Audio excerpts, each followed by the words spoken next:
Olá, meus irmãos, graça e paz da parte de nosso Senhor e Salvador Jesus Cristo. Que maravilha estar com vocês nesse dia de domingo, dia 9 de agosto do ano de 2020. Um dia feliz para cada um de nós é que eu, pastora Elisiane, desejo em nome de Jesus. Um dia tão especial, também conhecido como Dia dos Pais, além de ser dia do Senhor, o nosso Pai. Então, parabéns a todos os papais que estão conosco nessa manhã, participando dessa EBD abençoada. Parabéns a todos os papais da IBB, Igreja Batista do Bandeirantes, ao nosso pastor Paulo, a todos os queridos irmãos que têm esse privilégio dado por Deus de ser pai. Parabéns também ao meu pai, Clóvis, né? Um pai maravilhoso, o pai do Ademir, Davi, que são, assim, bênçãos na nossa vida.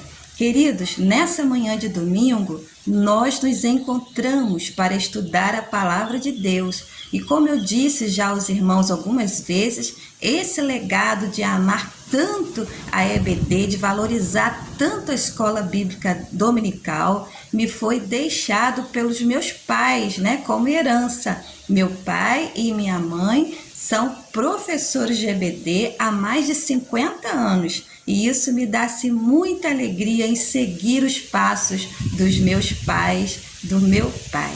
Queridos, logo mais à noite eu quero te convocar, eu quero te convidar a participar conosco da live especial do Dia dos Pais. Isso mesmo, logo mais à noite o nosso culto será ao vivo, a partir das 19 horas. E nós precisamos da sua participação, ok? Combinado assim? Todos ligadinhos conosco.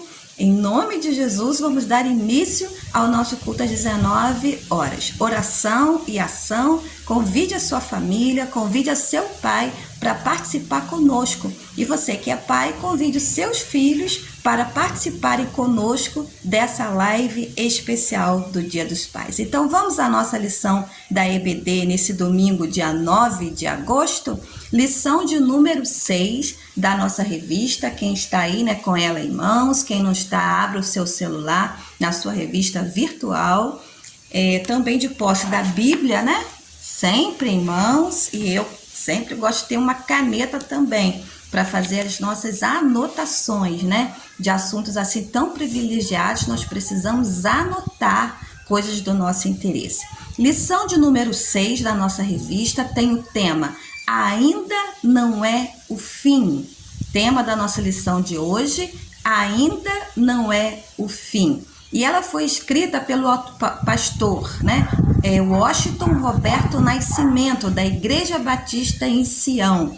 Esse, então, nosso comentarista, o escritor da lição de hoje, Ainda não é fim.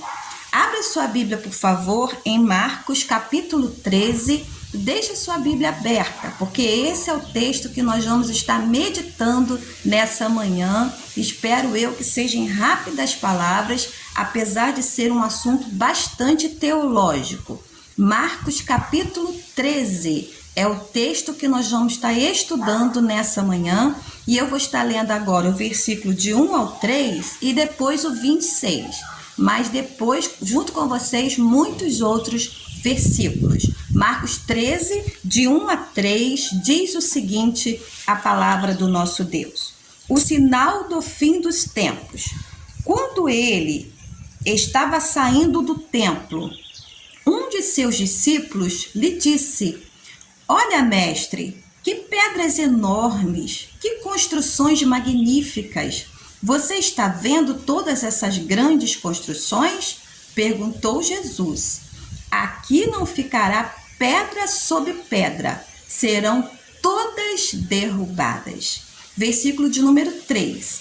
Tendo Jesus se assentado no Monte da Oliveira, frente para o templo, Pedro, Tiago, João e André lhe perguntaram em particular. Vou ler também o 4.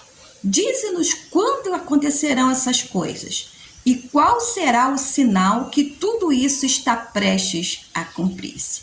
Quero ler com os irmãos também o versículo de número 26 de Marcos 13. Diz assim: Então se verá o Filho do Homem vindo nas nuvens com grande poder e glória.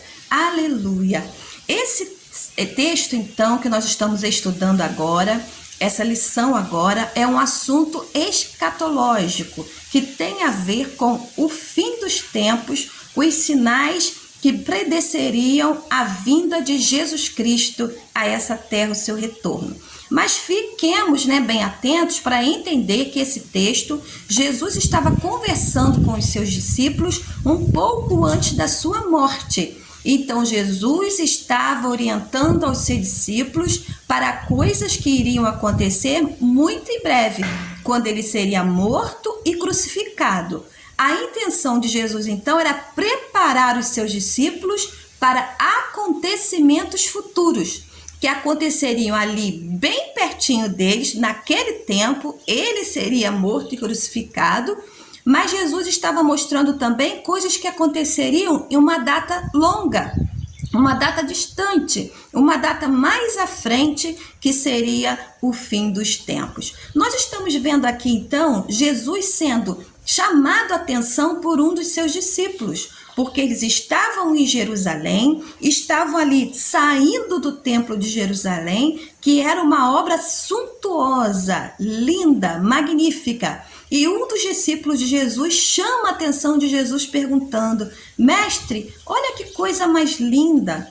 Olha as pedras que estão construindo esse templo. Olha que construção maravilhosa. Nós precisamos entender, irmãos, que esse templo que está sendo relacionado aqui, que está sendo narrado aqui nessa narrativa de Marcos, não é o primeiro templo construído por Salomão. Aquele foram logo destruído, e nós estudamos isso bem recente, quando o povo foi levado ao cativeiro babilônico. Aquele primeiro templo fora destruído.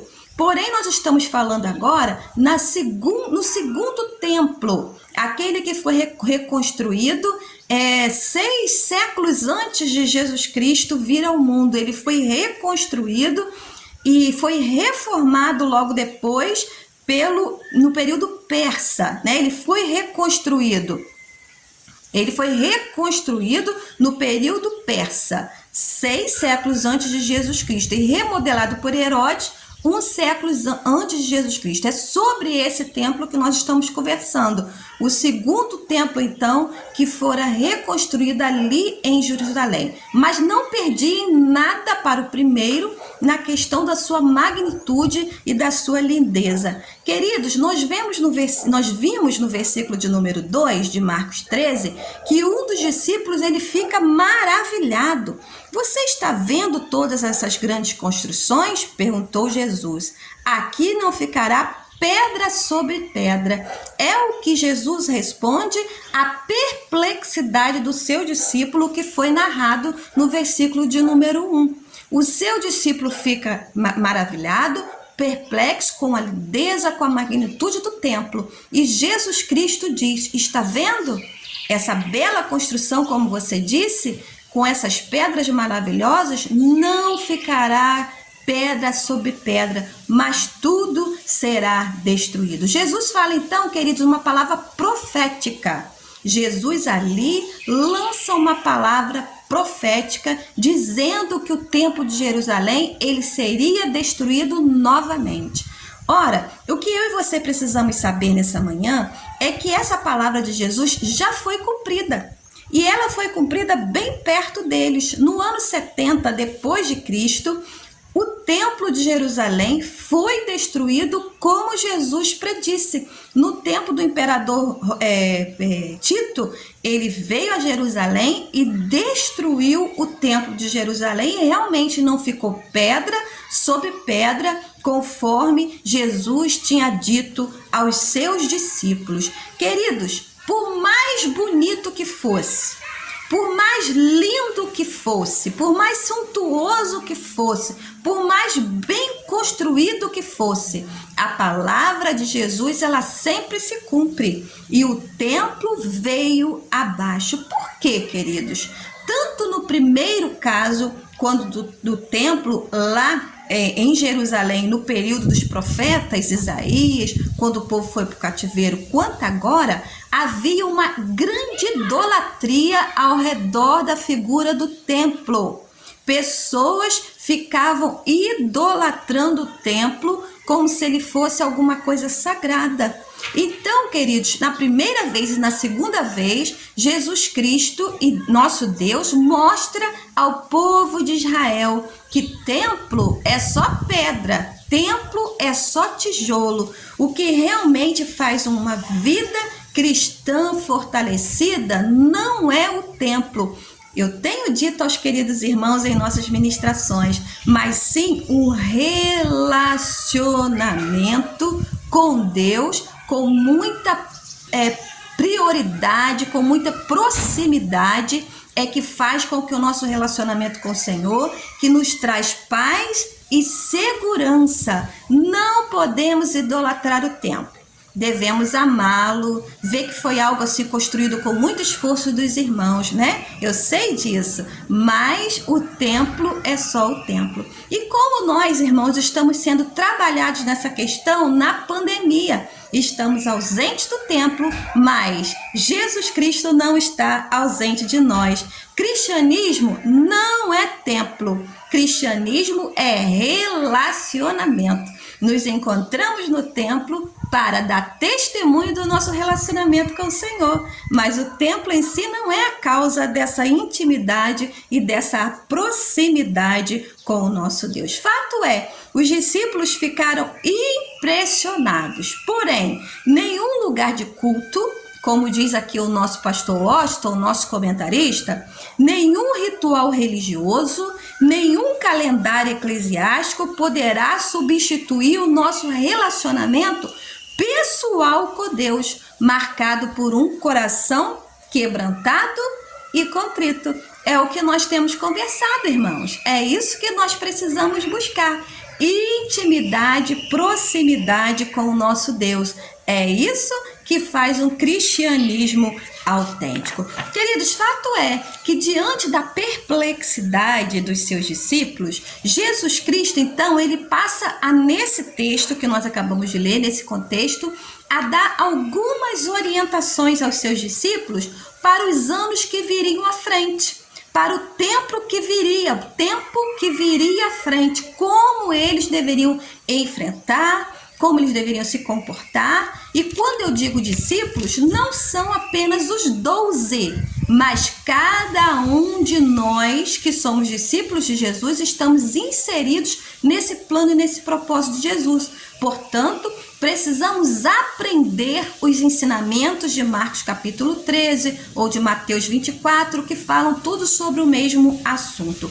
Vamos ver então, Jesus cuida da fé dos seus discípulos antes da sua ascensão ao céu. Então nós vamos ver nessa lição 4 ensinamentos, pelo menos, né, que Jesus dá nesse texto que nós acabamos de ler, que serviu para os seus discípulos e serve para nós hoje. Primeiro ensinamento que Jesus dá: tenha cuidado para que ninguém engane vocês. Ouça bem, Jesus diz aos seus discípulos: tenha cuidado para que ninguém engane vocês. Marcos capítulo 13, versículo de número 5, fala sobre isso. E esse texto está escrito assim: então Jesus começou a ensiná-los e disse: tome cuidado para que ninguém engane vocês. Tome cuidado para que ninguém engane vocês. Fala de Jesus aos seus discípulos. Fala de Jesus ao seu coração, discípulo de Jesus, nessa manhã do dia 9 de agosto. É muito triste ser enganado. Isso o pastor Washington nos fala. É muito triste ser enganado. E a pastora, com muita tristeza no coração, diz aos irmãos: é triste mesmo, mas tem muita gente que gosta de ser. Pastora, que frase terrível que a senhora está dizendo. Eu também acho, irmãos, terrível, mas é a mais pura verdade. Tem muita gente que gosta de ser enganado, infelizmente. Quando nós não nos aprofundamos na verdade, Quando nós não nos tornamos conhecedores da verdade, e a verdade aqui que eu digo é a palavra de Deus, somos facilmente enganados. Se nós sabemos qual é o antídoto contra o engano, nós precisamos tomar esse antídoto, tomar esse remédio. E esse remédio chama-se conhecimento profundo da palavra de Deus. Irmãos, Deus teve o cuidado de deixar tudo registrado na sua palavra, já pensando sobre isso, não desejando que nenhum de nós fôssemos enganados.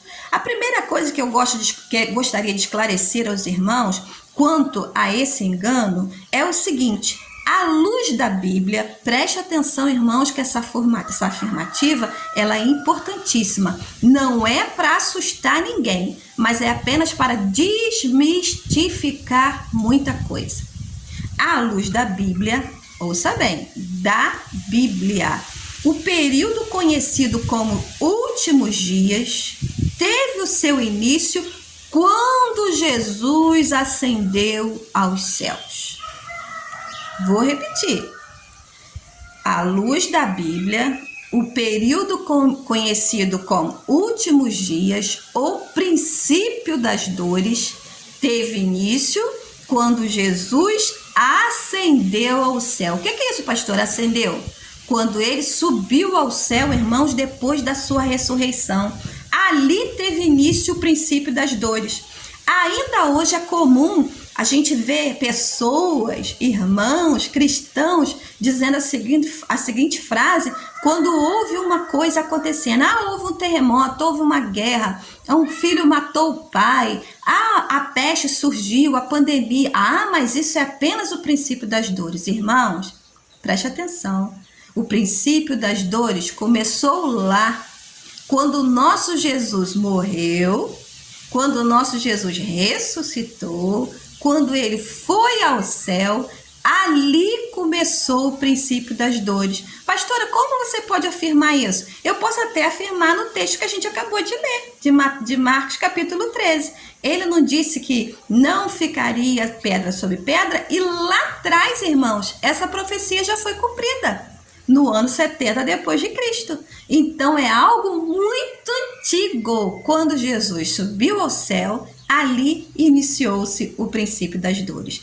Bom, tudo que está relatado em Marcos capítulo 13, em Mateus 24, que nós vemos que fazem parte do fim, né, quando Jesus voltaria, pestes, terremotos, fomes, guerras, tudo isso, irmãos, já acontece há muito tempo.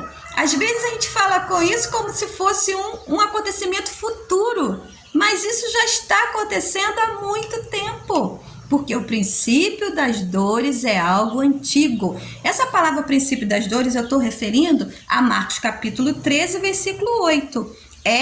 O finalzinho do versículo. Vou até ler o todo para o irmão entender. Nação se levantará contra nação e reino contra reino. Haverá terremotos em vários lugares e também fome. Essas coisas são início das dores ou princípio das dores. Quando nós falamos, né, que uma pessoa sairá correndo, cuidado das grávidas, estava se referindo a esse tempo, irmãos, que Jerusalém foi invadido e que o templo fora destruído no ano 70 depois de Cristo.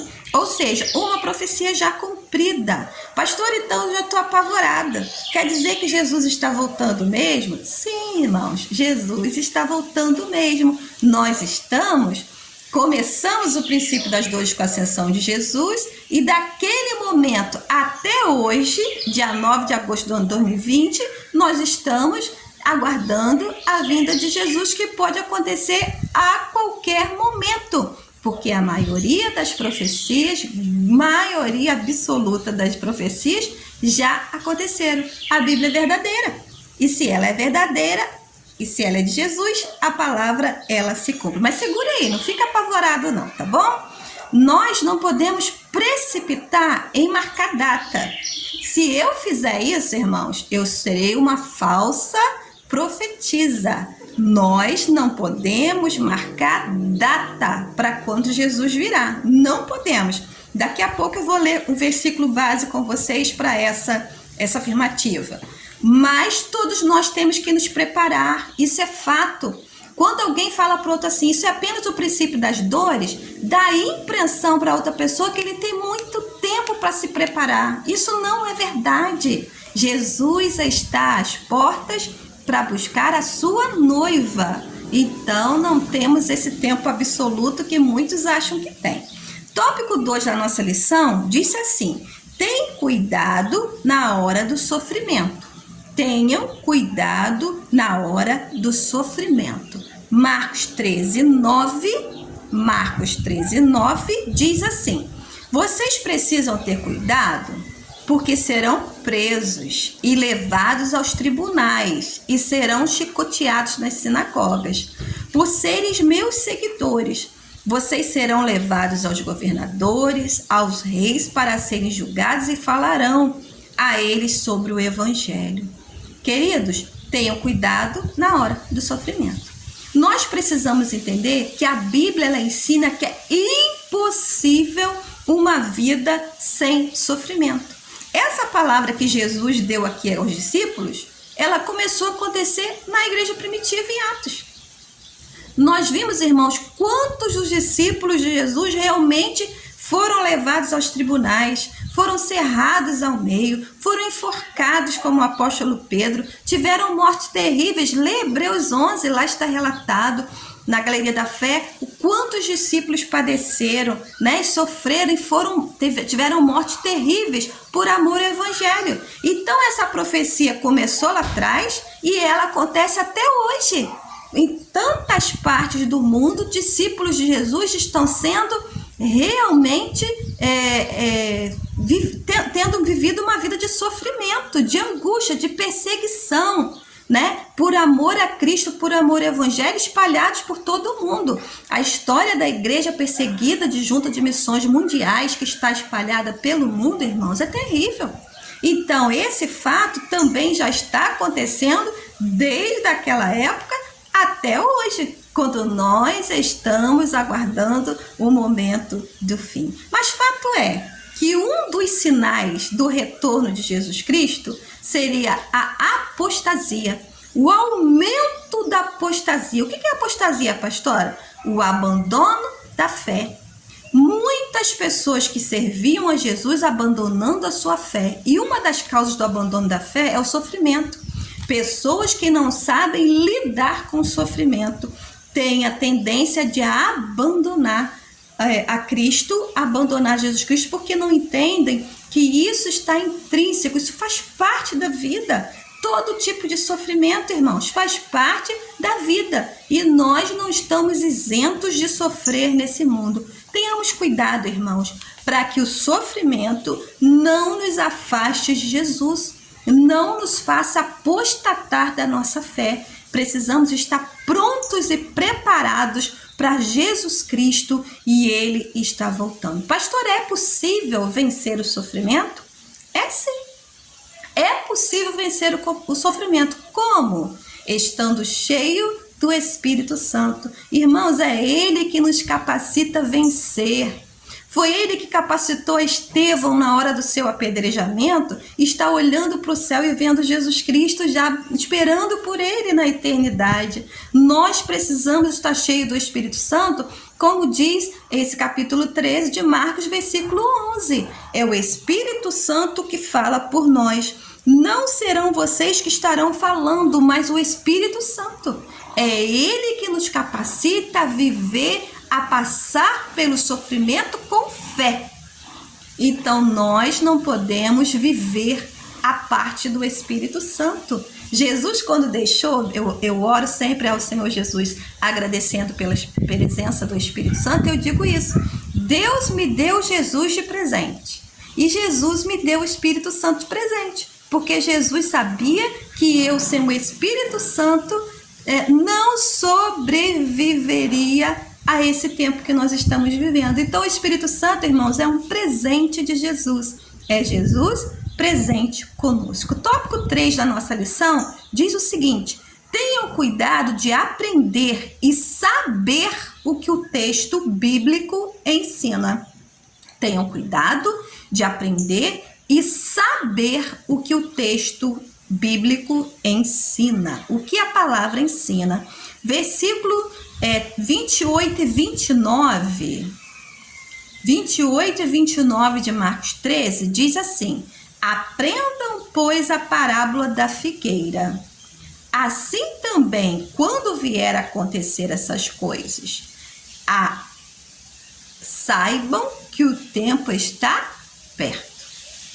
A parábola da figueira. E nós estudamos ela bem recente agora, um tempo bem perto, com o pastor Eliezer. Se lembram disso? O pastor Eliezer nos ensinou com bastante propriedade a parábola da figueira. Queridos, Jesus está nos advertindo: aprendam e saibam. Nós precisamos aprender a palavra de Deus com verdade, irmãos, com propriedade. O profeta Oséias já disse em Oséias 4:6, o povo de Deus está sendo destruído porque lhe falta conhecimento. O povo de Deus está apostatando na sua fé. O povo de Deus está voltando atrás. O povo de Deus está adoecendo porque lhe falta conhecimento da palavra. Como eu disse lá no começo, a palavra de Deus tem tudo registrado, tem todas as orientações registradas, mas nós somos enganados, irmãos, porque não queremos nos aplicar ao estudo da palavra. E eu louvo a Deus porque Bandeirantes não é assim. Nós somos uma igreja que está estudando a palavra de Deus diariamente, queridos, porque quem não faz isso é enganado pelos falsos profetas. E Jesus está orientando: busque aprender a palavra de Deus, saiba o que nela está escrito para não serem enganados. E uma das características do fim dos tempos é que muitos seriam enganados por falsos profetas. Que nós não sejamos cristãos que gostem de ser enganados, mas que nós lutemos contra todo engano, sendo revelados na palavra de Deus sobre a verdade. Quarto e último tópico aí da nossa lição diz o seguinte: nós precisamos terminar rápido, porque hoje é dia dos pais, né? E daqui a pouco vai ter aquele almoço gostoso aí na sua casa, não é? Quarto tópico da nossa lição diz assim: tenham cuidado de orar e de vigiar. Tenham cuidado de orar e de vigiar. Versículos 33 e 37 de Marcos 13 diz assim: vigiem e orem, porque vocês não sabem quando chegará o tempo. Vigiem. Versículo 37. Vigiem. Queridos, vigiar e orar. Não há como exagerar no valor de orar e vigiar. Quanto mais, melhor. Quanto menos, pior. Muita oração, muito poder. Pouca oração, pouco poder. Nenhuma oração, nenhum poder. Muitos estão sucumbindo porque não seguem esse ensinamento de Jesus. Vigiem e orem. Queridos, a prática da oração, de estudo da palavra, eu tenho dito aos irmãos, chamado a atenção para isso, ela é imprescindível à vida do crente. Quanto mais nós que estamos vivendo o tempo do fim. Não posso marcar dia e hora, como eu disse, mas nós temos que estar preparados. Vigiem e ora. Não é interessante, queridos, que os discípulos de Jesus conviveram com ele tanto tempo, viram Jesus curar, ressuscitar enfermos, expulsar os demônios, mas eles não pediram a Jesus para lhe ensinar isso? Não pediram para aprender a ressuscitar mortos, não pediram para aprender a expulsar demônios, não pediram para aprender a curar, nada disso. Mas eles pediram a Jesus: ensina-nos a orar. Sabe por que isso? Porque Jesus era um exemplo de oração, era um exemplo de uma vida de oração. Isso fez com que os discípulos desejassem ardentemente seguir os passos de Jesus. E eu e você, queridos, também precisamos nos dedicar a aprender essa área. É muito importante vigiar e orar. São duas coisas que precisam andar juntos na vida do crente. Vigiar, aprender a palavra de Deus, olhar, ver, vigiar se o que a palavra de Deus está em concordância com o que o outro está dizendo. Isso precisa ser feito por nós, irmãos. E a prática da oração deve ser constante. Concluindo, irmãos, a nossa palavra, concluindo, já que o princípio das dores começou lá atrás, quando Jesus ascendeu o céu, os discípulos fizeram a pergunta a Jesus: quando é que você virá? Quando vai acontecer essas coisas? O capítulo 13 de Marcos também responde. Marcos 13, 32. Vamos ler? Marcos 13, 32. Quanto o dia e a hora, ninguém sabe, nem os anjos no céu, nem o Filho, se referindo a Jesus Cristo, senão somente o Pai. Ninguém sabe. Concluindo a nossa fala, ninguém sabe. Se eu disser para os irmãos assim, Jesus vai voltar amanhã, dia 10 de agosto do ano 2020, pode até ser que Jesus volte mesmo, irmãos, porque isso já estaria predito por Deus antes da criação do mundo. Mas não porque eu disse isso. Porque ninguém, nenhum ser humano tem condição de marcar. Vocês vejam como o povo gosta de ser enganado. Quantos e quantos falsos profetas já marcaram data para Jesus voltar e quantas pessoas acreditaram nisso? Venderam tudo que tinha, né? No ano de 2020 mesmo, muitos de nós estavam esperando o retorno de Jesus Cristo, que ele voltaria em 2020, nós já em 2000, né, perdão, no ano 2000 e nós já estamos em 2020. Queridos, ninguém sabe, nem Jesus sabe quando ele voltará. Somente o Pai. Não podemos nos enganar. Agora, uma coisa, à luz da Bíblia, eu posso afirmar: Jesus está voltando. Desde o dia que ele subiu ao céu, ele está voltando. E por todas as profecias que já foram cumpridas, nós podemos afirmar: Jesus está voltando para buscar a sua igreja. Eu não sei o dia nem hora. Não está registrado na palavra, mas está registrado que ele está voltando para nos buscar. Por isso, como disse Jesus, fiquem atentos e vigiem. Vocês não sabem quando virá esse tempo. Pode ser agora, pastora? Sim. Pode ser amanhã? Sim. Nós precisamos estar preparados, porque Jesus, irmãos, ele virá para buscar a sua igreja. E ele já veio quando muitas pessoas já morreram, já se encontraram com ele. Nós precisamos estar preparados. Pai, nós queremos e desejamos a sua vinda nos buscar. O seu evangelho já se espalhou por quase todo o mundo. É um cumprimento das suas profecias. Nós sabemos, Jesus, que o Senhor não tardará, virá nos buscar. No seu dia, no seu tempo e na sua hora. Nos dê força, Espírito Santo, para vencermos tudo que está vindo sobre nós. Há no mundo terremotos, há explosões, há pandemia sobre o mundo. E em nós há uma certeza: Jesus está voltando. A tua palavra afirma isso.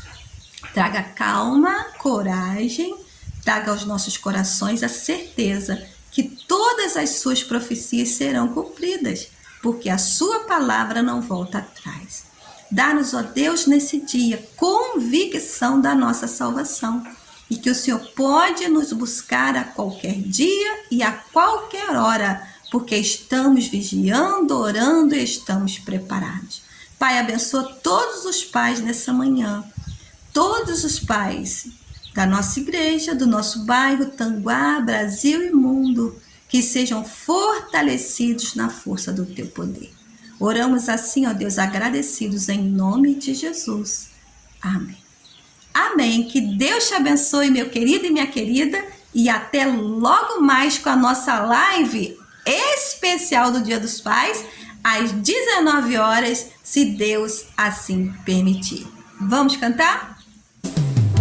Num dia lindo, almejo eu encontrar a eterna glória que prometida está. Gozo e alegria posso então sentir, pois Jesus Cristo já está